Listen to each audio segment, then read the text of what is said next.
Allez, la première de l'année. Mais je vais te demander, Blaise, est-ce que tu as été dans les stades cet été?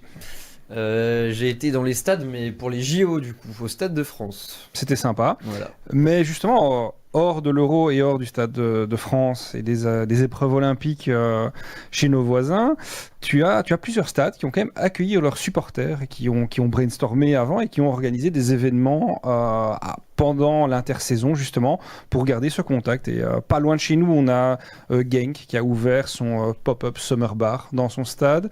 Le PSG a fait pareil.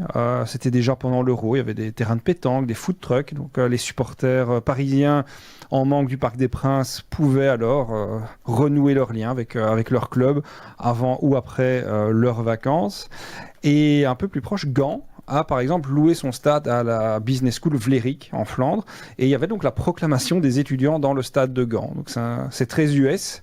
Mais c'est une assez bonne idée justement pour occuper ce stade. Et outre ces trois exemples-là, j'en ai quand même deux qui valent le détour. On connaît tous le Mestalia de Valence, c'est un stade vraiment mythique. Et tu avais un Hamburger Fest il y a quelques semaines. Et donc, tous les food trucks qui proposaient des hamburgers, spécialités espagnoles, diverses, latinas, de tout ce qu'on pouvait imaginer. Il y a quand même 350 000 personnes qui ont été au Mestalia pendant un week-end pour déguster des hamburgers.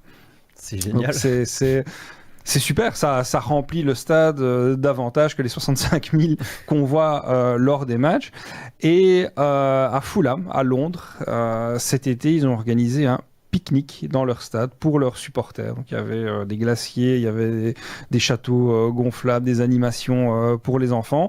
Et tous les supporters étaient invités donc, à rejoindre Craven Cottage sur le terrain pour un pique-nique en famille lors d'un week-end dédié à leur club de cœur Fulham.